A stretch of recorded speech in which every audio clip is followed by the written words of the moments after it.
at your disposal, we can start because I know that your time is. So good afternoon again. I am at your disposal. We can start if you wish because I know that the time is precious. Thank you very much for being with us today.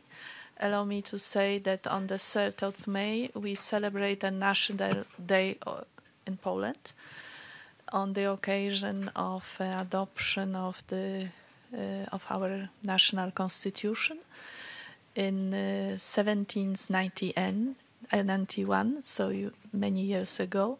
We consider it was the first democratic constitution in Europe and the second one globally. So we are very pleased. I should inform you that last time when Poland was in the Security Council, we have the pleasure to be the president of this distinguished body only in 1997 during the month of March. So we are coming as a president of the Security Council after 21 years. You see the difference when other countries are maybe more frequently in the Council. I would like very briefly to present you our top priorities and very quickly also speak about our main events during this month of May. In terms of our approach, we would like to manage the Security Council in a very practical, effective way with full transparency and respect for all members, listening to different proposals. So we hope to propose a good solution to difficult questions. It's not always easy, but at least we will try. As you probably know, we adopted, it was in fact during the Japanese presidency, a very useful Note 507, where we would like to respect also the time and a certain structure during our interventions. So from the Polish point of view as Poland, and now I will speak in my national capacity, we agree on certain priorities. And the first priority for us is the promotion and strengthening of the principles of international law. This topic is quite important because on a daily basis the Security Council is dealing with matters of international law. But I should mention that our President Andrzej Duda, 2 years ago, during his first speech or intervention in the General Assembly, developed the idea of strengthening the role of respect and the role of international law. So this is a topic quite important for the President, who will come for this event, and on the 17th of May will be in the Security Council presiding the debate. Maybe we can return a little bit back, and you know probably that only in 2006, during the Danish presidency, we have the chance to discuss the issue of how we can strengthen the international law. So Poland is very pleased, and we did our research to continue in that direction. The second topic is the role of prevention in conflicts. We think that there is a space for mediation, and we would like to promote sustainable peace and address the causes of the conflicts. The third issue, priority, is new threats to international peace and security, including, of course, new actors and security issues like climate change, but also development. We think with the changes in the world, we should pay attention to that. Now allow me to maybe chronologically speak about the program. Our program of work was adopted today, of course on a consensual basis, so I am very pleased that all colleagues supported the program.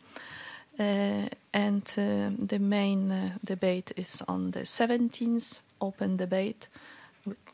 The title is The Role of the UN Security Council in Upholding International Law. We expect the participation of distinguished judges, for example, from the International Court of Justice on the level of judges, president, so the people who are dealing with the issue on a daily basis. On the 22nd of May, we will propose an open debate on the protection of civilians in armed conflicts with the participation of Polish Minister of Foreign Affairs, Minister Jacek Czaputowicz, and also representatives, as briefers, of course, of International Committee of the Red Cross and all countries interested. I think that the protection of civilians today, when we deal with different conflict, is quite important. Poland decided also to organize side events to speak about wounded people during the conflict, medical care, and I think other members of the Security Council will also organize panels, discussion, what we call side events. On the 9th of May, we will organize a briefing on peacekeeping according to the agenda, but we are pleased to have also senior military commanders with us at that moment, because they are here in New York for a regular seminar. And an innovative somehow way is to invite them to speak to the Council, and all members could, during this discussion, ask questions more from practical point of view.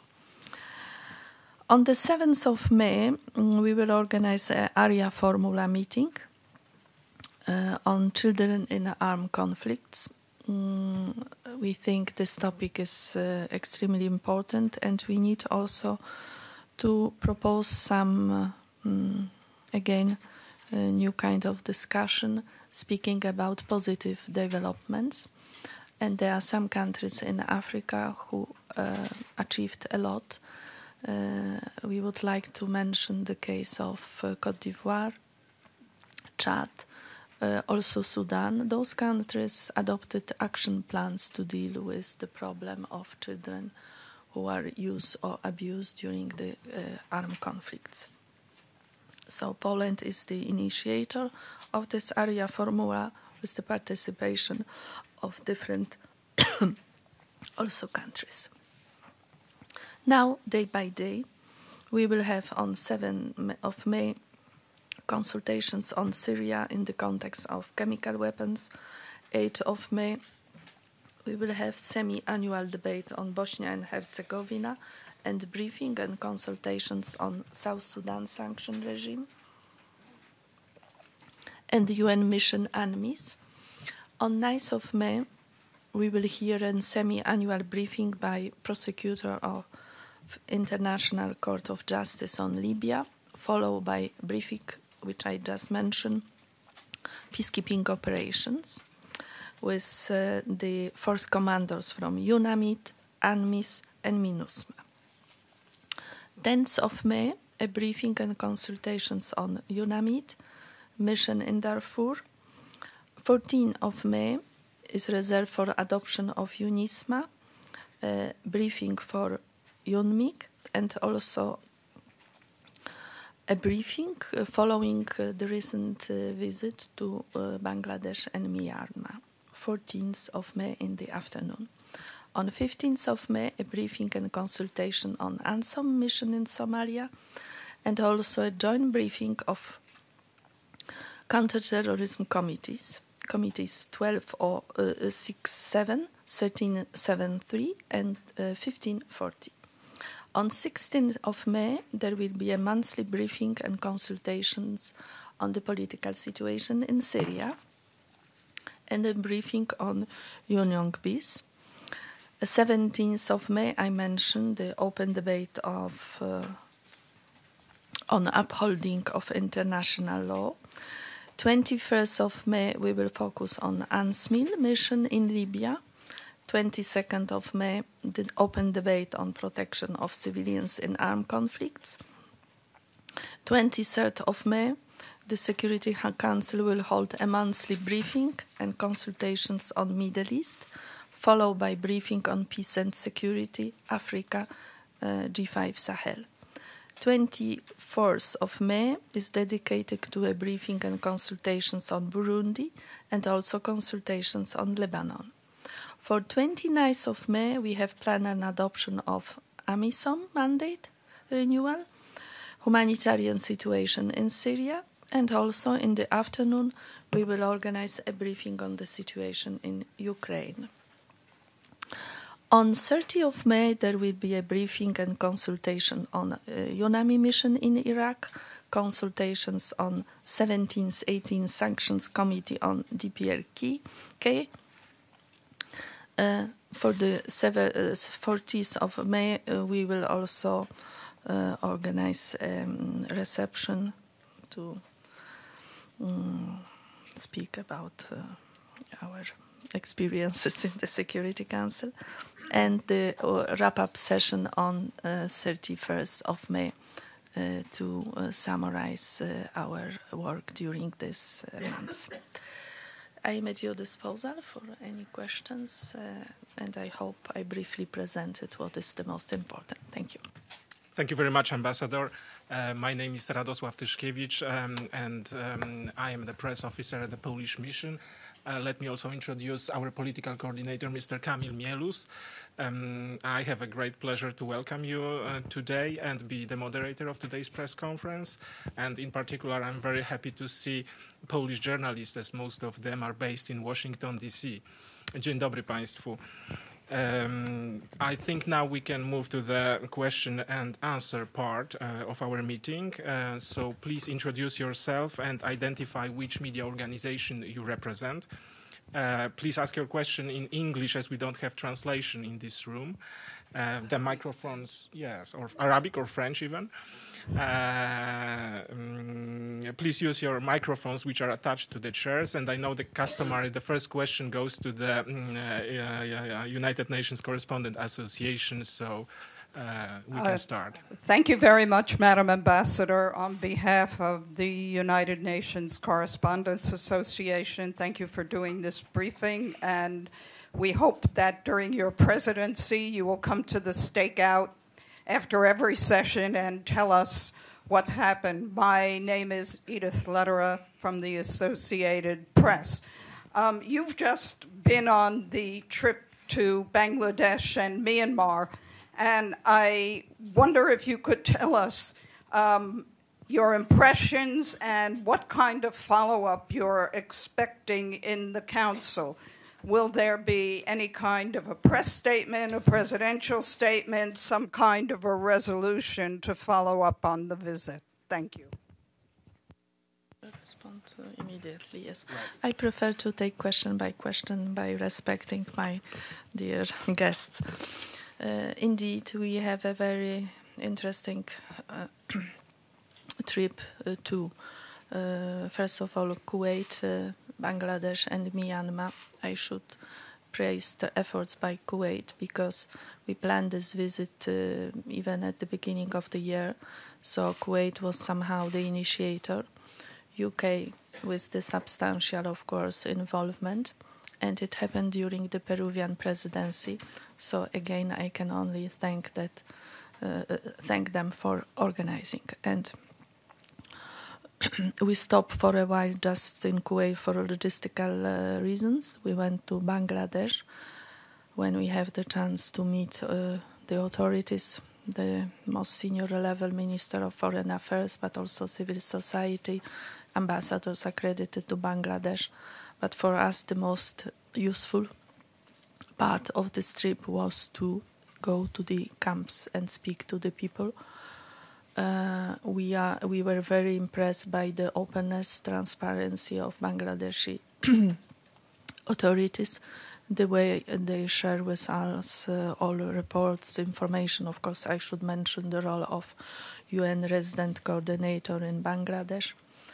And we went to the camps where, of course, we have exactly according to Bangladesh information, 1.1 million refugees from Myanmar.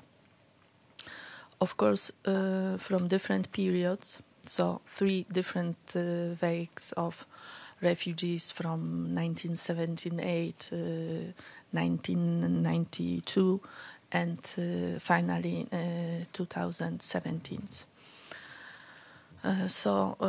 This last week it's about 600, exactly 70,000 people. You know how difficult it is to live in the camps. The conditions are extremely difficult because in Bangladesh, due to the monsoon seasons, there is always a risk for raining. So the conditions are simple. The people are gathering together. You see the involvement of different UN agencies. I have the chance to speak especially to women because they are the most affected, and to children, so they see that their physical, of course, situation is difficult, but we appreciated very much the aid offered by the Bangladesh government, and of course, following our trip, we decided to also present our impression in Myanmar when we have the chance to meet the most high-level people, Madam Consular of State Aung Suu Kyi, the military people, as well NGOs. Of course, for Bangladesh, it was clear that they offer this assistance on a solidarity basis, a very noble gesture, but the refugees cannot stay forever. It was obvious. So the question is how to help them to return to their place of origin. In Myanmar, when being there, we paid a visit on the ground to a place between the borders, between Bangladesh and Myanmar, where we have seen like a station, where the normally crossing borders, where eventually the refugees will come. Bangladesh and Myanmar signed the agreement, speaking about the transfer of refugees, and they are in regular contacts. Now the main question is how we can help, especially with the monsoon period. So we see a possibility more for the role of UN, different agencies, to help the authorities in Burma to build this exchange, if you wish, on the basis of good standards. The role of UNHCR is important, or even IOM.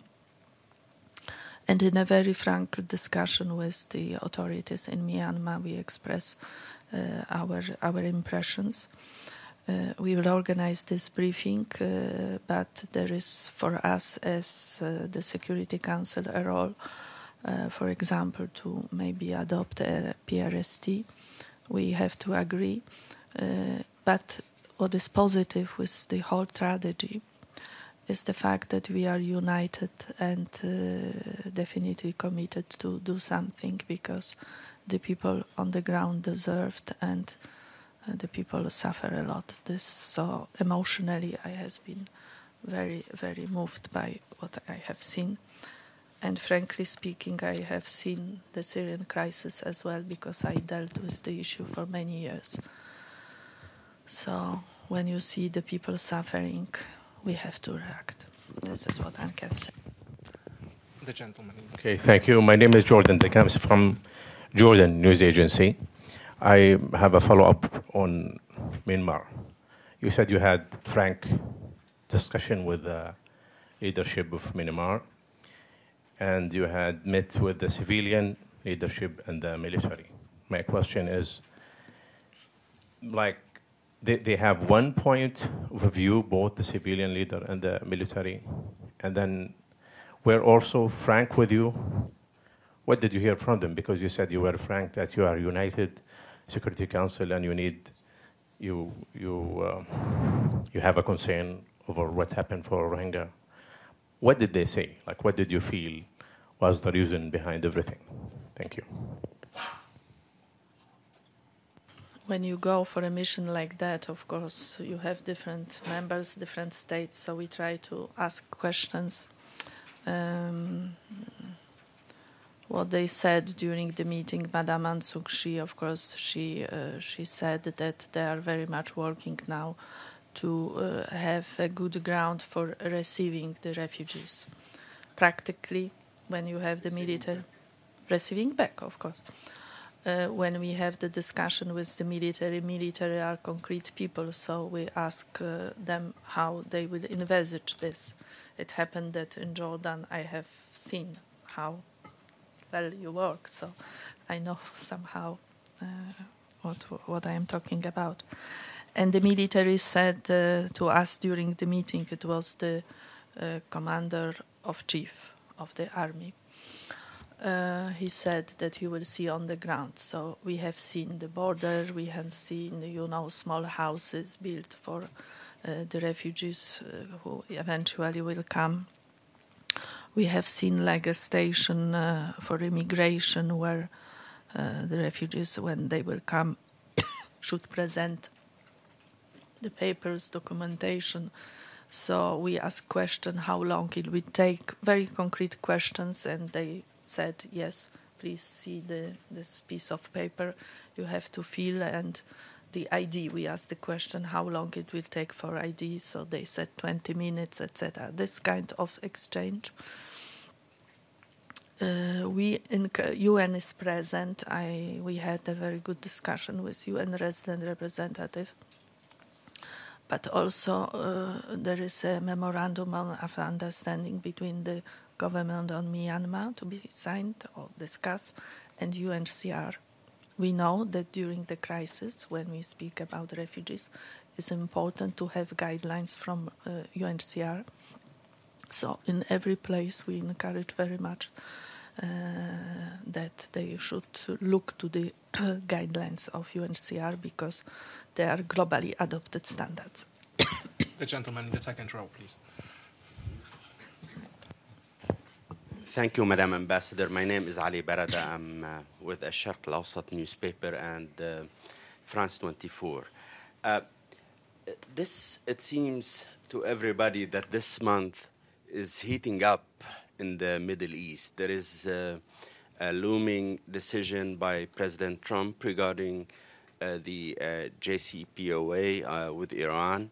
There are issues with regards to the Palestinian-Israeli conflict, and also major decisions to be probably taken in Syria.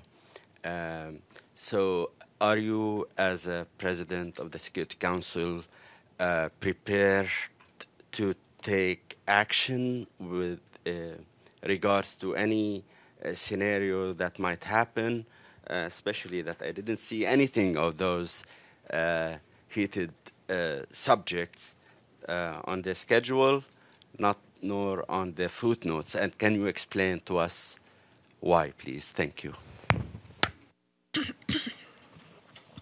Maybe I will start with information quite useful. What happened during the Peruvian presidency, that the Peruvian presidency adopted an agenda, as we did. We have an agenda, program of work for us at the beginning of the month. And apparently, in April, we have in the Security Council the highest, record in terms of how many hours you are spending in the Security Council. So 73 hours. It's a record, just for your information. So even if we today have the agenda adopted, agreed, we can expect that tomorrow there is a need for another discussion. So when we speak about the role of the presidency, of course, we have to accommodate a normal work because we are adopting reports, we have to renew mandates. It's a normal way. In our national capacity, Poland also proposed some initiatives, so I briefed you. They are here. And now, if there is a need, of course, we have also to find the possibility to discuss any questions like it happened before. So for the question of Jerusalem, nuclear agreement with Iran, even the Korean file, we have to be ready and react accordingly. This is what I can say today. So you are ready to act on those subjects? We have to be ready, of course. Please, the next question here. Hi, thank you, Evelyn Leopold. I'm not clear on Myanmar, on Burma. Is there going to be a product in the Security Council? Are you going to produce a resolution, sanctions, whatever, as a result of this trip? And secondly, what is that letter from the Russian Federation you have in the footnote? On Myanmar, so I mentioned that we are united, but still we need time for reflections. Some ambassadors are absent, ambassadors who contributed very much to our mission. So we have the briefing, but also we have to agree, this is a normal work, we have to agree what we do first. So I mentioned most probably PRST as a first step, and later on we will continue because it's about finding good solutions, especially when we feel this responsibility. So it's not about, especially in mediation as a good start. Just a piece of information as well. We have very good discussions with people in Myanmar who are involved in interfaith dialogue. Personally, I spoke to them, so there is awareness, and we have to use this platform for more exchange. The second point was letter, yes. The question of Ukraine was discussed last time in the Security Council only 1 year ago, exactly 2017 in March. So this footnote is to remind us that at any moment, if needed, we can refer to. And it's in my national capacity, I can tell you that Poland took the initiative to propose this discussion on Ukraine, and it will happen on the 29th of, of May. Sure. Thanks a lot. Matthew Lee, Inner City Press, on behalf of the Free UN Coalition for Access. Thanks for the briefing. And one thing, hopefully you guys will set up a kind of a daily email list of who the briefers are. Others have done it, and it's turning out to be very useful. I wanted to ask you about, there's a report that's gone to the Council about the death of the two experts in the DRC, Michael Sharp and Zeta Catalan, basically saying that the DRC is interfering in the process and making it difficult for the UN to bring accountability for the death of those two sanctions experts. Do you expect, when is it going to come up in the Council? What action will the Council take on the report? And I also wanted to ask you more generally about sexual exploitation and abuse. Just this week it was reported 54 cases in the first quarter. More cases have been reported since then. Either as Council President for this month or just as Poland, what do you think the Council can do, working together, I guess, with DPKO to ensure that this trend doesn't continue? Thanks a lot. Thank you for very good questions on Democratic Republic of Congo, of course, and the case of the journalists. The meeting is not scheduled yet, but we are ready to discuss. We always intervene where the cases of journalists are violated. So we have to discuss.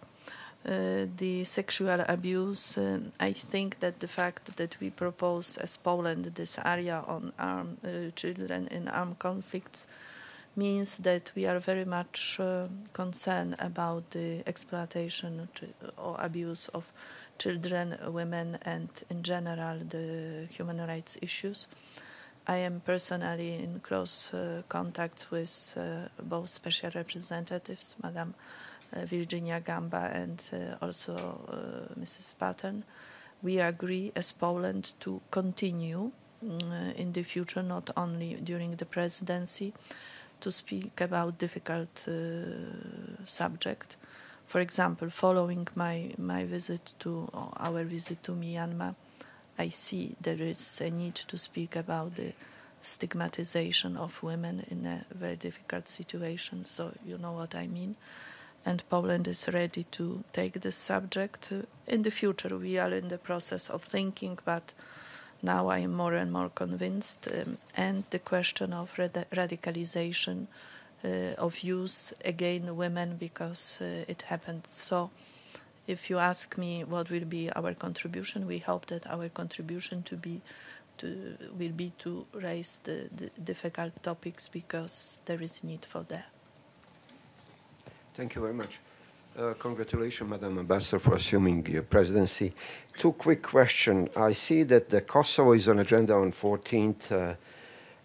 There was an idea, and actually it was widely reported that widely, that the next format of Kosovo meetings would not be an open public meeting, but would be rather kind of a close consultation. It was also floated by former British Ambassador Matthew Rycroft back in February. Mm-hmm. So what you can say about that? And number two, follow up on Myanmar, since there is a lot of sort of discrepancies of what is going on there, and we have heard the UN officials saying that it's classical example of ethnic cleansing. I wonder, what did you say, or did anybody say in the delegation use that word of ethnic cleansing? What was the reaction of Aung San Suu Kyi and other officials on that allegations, if any? Thank you very much. So the Kosovo issues, even during our last discussion, I don't know when it was, I think 2 months ago, 3 months ago, we already raised this question how we should discuss that. But it's not only the role of the president. Of course, we can help, but we need a consensual approach. Some countries are in favor of doing in open debates, other in consultations. So now we will have this discussion, and we will see. Today I cannot tell you exactly what will happen. Should we change the formula, or if we will change?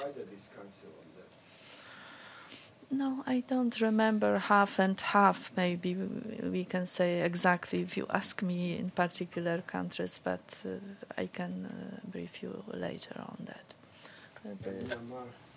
Yes, so it was consensual. Okay. On Myanmar,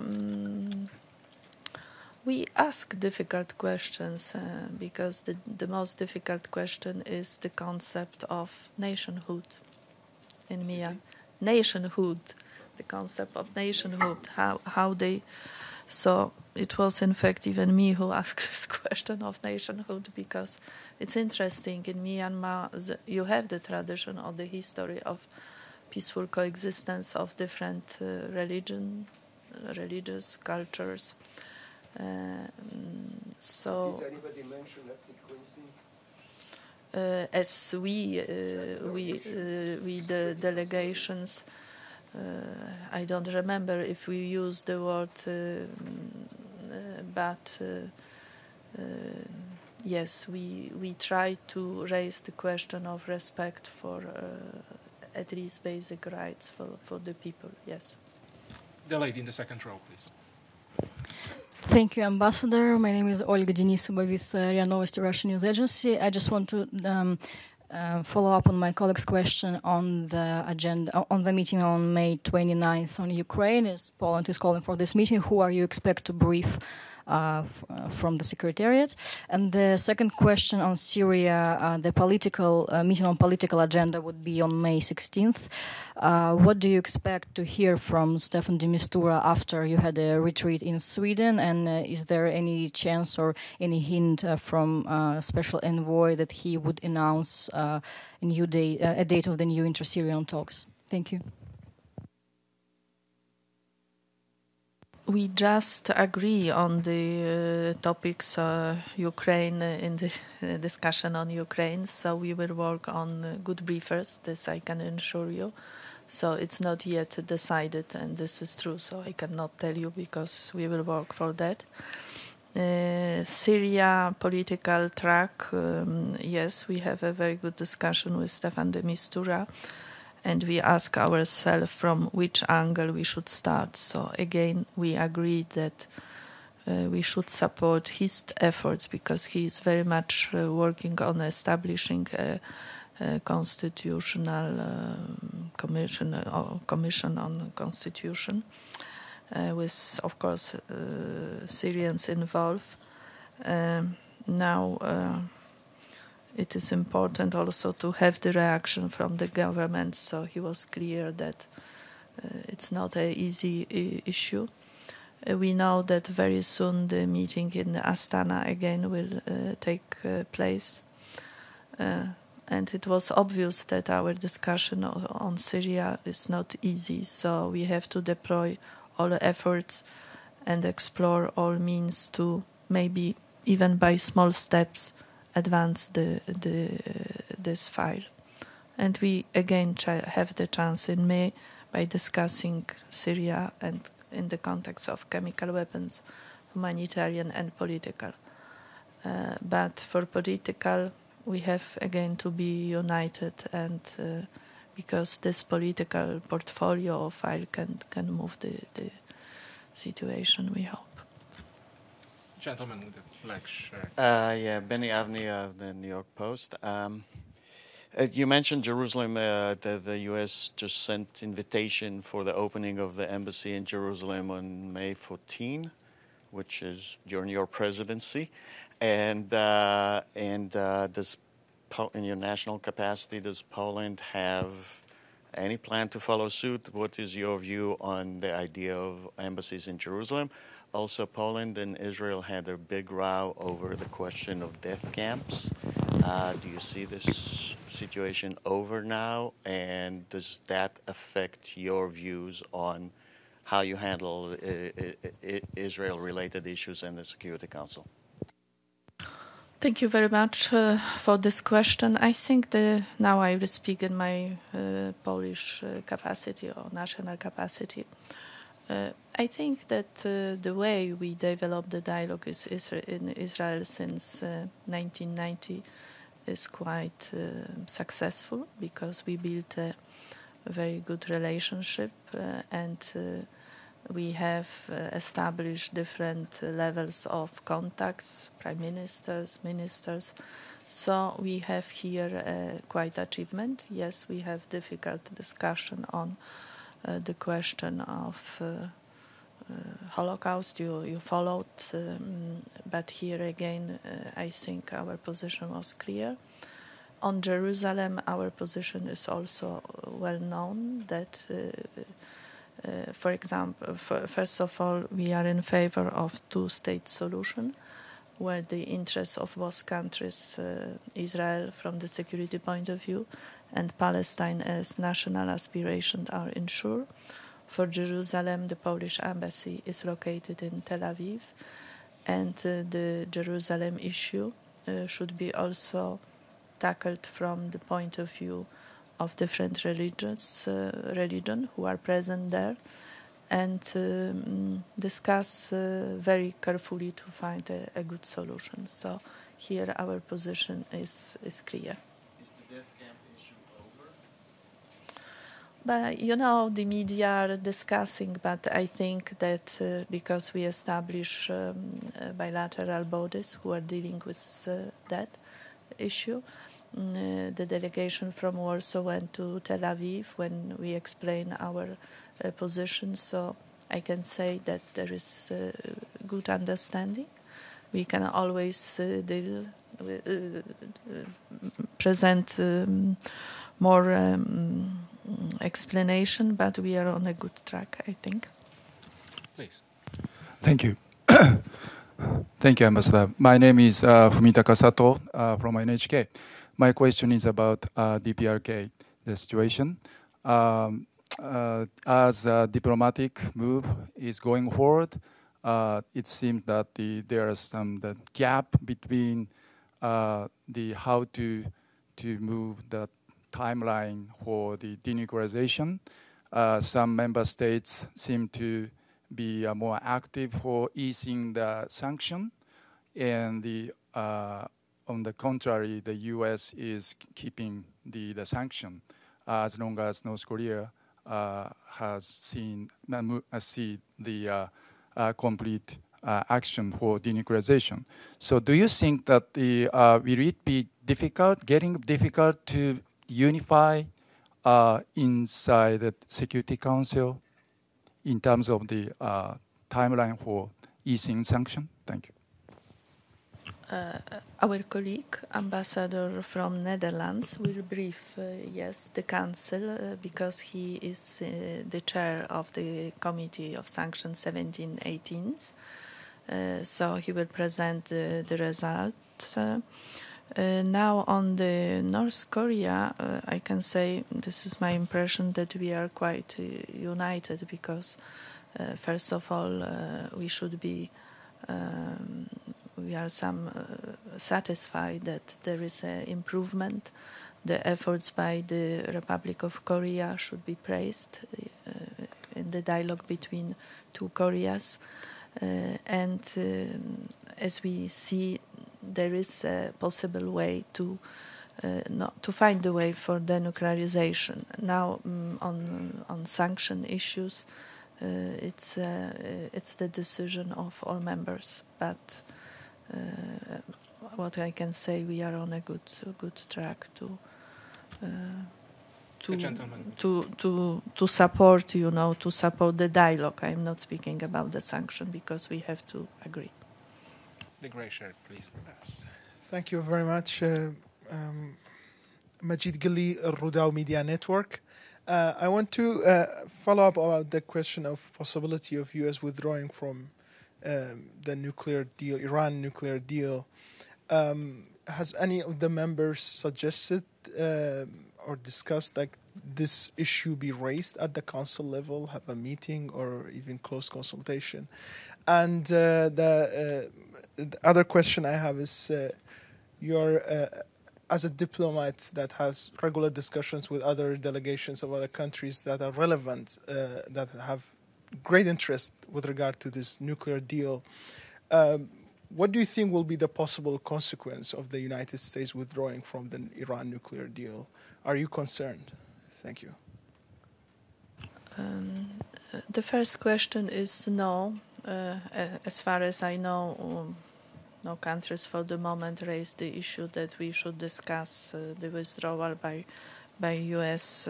from eventually this nuclear agreement.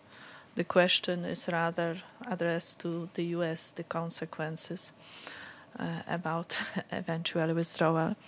Now, from the European perspective and in my national capacity, of course, as a member of the European Union, we appreciated the effort by when the agreement was discussed to have this agreement because it offered a platform for certain stability.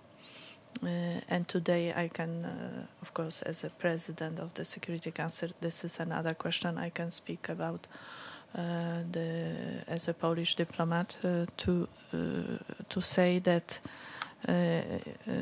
let's hope that the agreement is still in force. The gentleman in the back, please. Thank you. George Baumgarten, correspondent for Jewish newspapers in North America and other publications in East Africa, occasional Europe, and as far afield as Georgia and Kazakhstan. I wanted to ask you first, I ask this every month, may I assume that the Middle East meeting on the 23rd is the usual monthly Israel-Palestine meeting, including the Palestinian question? All the other Middle East meetings are identified. That one is not so identified. Also, do I understand correctly that the open debate on civilians in armed conflict on the 22nd will be an area formula meeting? And finally, I'm sure I'll have more questions when you deal with your recent mission on the 14th. But you mentioned that there are 670,000 refugees. Are those people all natives of Rakhine State, or do some of them come from adjacent states? And what is the total, what was, before this all started, the total population of those states? In other words, what percentage of that those states or states population has emigrated out of existence? Thank you very much. Dziękuję. Dziękuję bardzo. So concerning the Middle East discussion, so the title I'm speaking about 23rd is Middle East. So you have Palestine, Israel, but more and more you see countries who are speaking about the situation in Middle East in general. So here the member states are free to raise any questions. For example, I spoke about Lebanon last time. This is this element. Now, 22nd is an open debate, protection of civilians in armed conflicts, not an area. We have area on 7th of May. Yes. The population of Rohingya in total is 1.8 million. They are present, in the past, they were present in Rakhine State, in Bangladesh, apparently in India, Saudi Arabia as well, as I mentioned, different wave of immigrations. 670,000, it's about the recent immigration, but also both in Bangladesh authorities and in Myanmar mentioned that, for example, from the people who emigrated in 1978, the number was more than 200. Some of them returned. 200 to 200 something. Sorry, I don't remember exactly, although I have in mind. So some of them returned, and only something like 24,000 stayed in Bangladesh. So today, no, I cannot tell you, because there is a process of receiving them, if they will return, if they are ready to return. The Rohingya are saying, yes, we can return if the conditions allow us, from the point of view of security, to be safe. Yes. Please. Thank you, Madam Ambassador. I'm Alex Zelenin with TASS News Agency. These two open debates you mentioned, are there any outcomes planned, any press statements or resolutions? And the debate on 22nd of May on the protection of civilians, is it going to be country-specific, or is it going to be a generic topic? Also, one follow-up on Ukraine. Do you tie this upcoming meeting to any events happening in Ukraine right now? Because recently President Poroshenko announced a new operation in the east. Are you concerned of possible escalation because of that? What is your view on this? Thank you. We are planning our debates. We think they are very much needed, but we don't plan any resolutions or even PRST. We feel there is time to discuss the issues. And the fact that for this second debate we organize side events, I think it's useful, because we need more practical reflection how we should improve the humanitarian situation of the people in general. Since the topic of Ukraine is coming to the Security Council only after 1 year, we have to discuss. It's rather a general situation in Ukraine. I know that from the Russian perspective, for example, it's important to speak about the Minsk agreement. We have this Normandy formula, so countries like France, for example, would like also to contribute with some ideas. But this we will prepare. There is still time for that. Thank you. Gentleman in the blue shirt, please. Thank you. Thank you, Madam President, for this briefing, and congratulations on assuming responsibilities of President of Security Council. My name is Abadi from the paper Le Dossier. My question is of a different nature. Today you spoke about unity in the Council. Often when the Secretary General and his spokesperson are here in this room, they talk about lack of unity within the Council with respect to major conflicts. What measures, recommendations, or suggestions you might have as a representative of your country or as President of Security Council that can help bring more unity within the Council? Thank you. Thank you. It's a very philosophical question. I would like to see the unity everywhere. What I mentioned, speaking about unity, it was specifically on Myanmar issue, because maybe when you pay a visit on the ground and you see the atrocities, the people feel that they have to be united. We have in the Security Council 15 member states, so they can speak each of other about their interest in position. But no, in general, we have to be optimistic. We have to, yes, to be united, maybe to listen. As a diplomat, I would say we have to listen more each to other. By listening, we learn more. Some people prefer to speak, but some people prefer to listen. So by listening, I think we gain more. Please. And Charles, Baltic Review. In your national capacity, can you tell us what security measures Poland, together with the Baltic states of Lithuania, Latvia, and Estonia, are taking to offset military aggression by Russia in the Baltic Sea region following the illegal occupation of Crimea in Ukraine?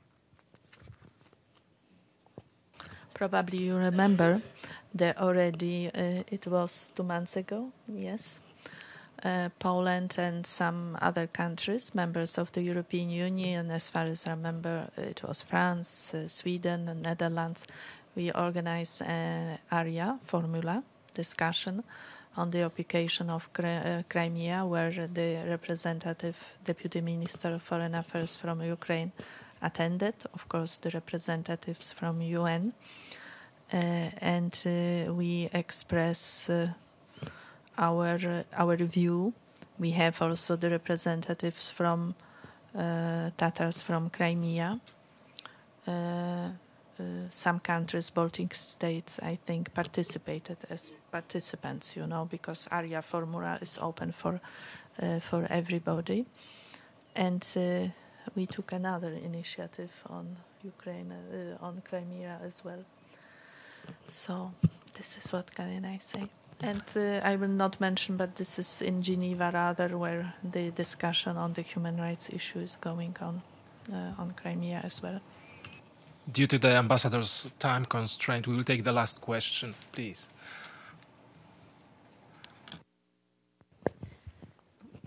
Thank you, Arina King with the Nikkei.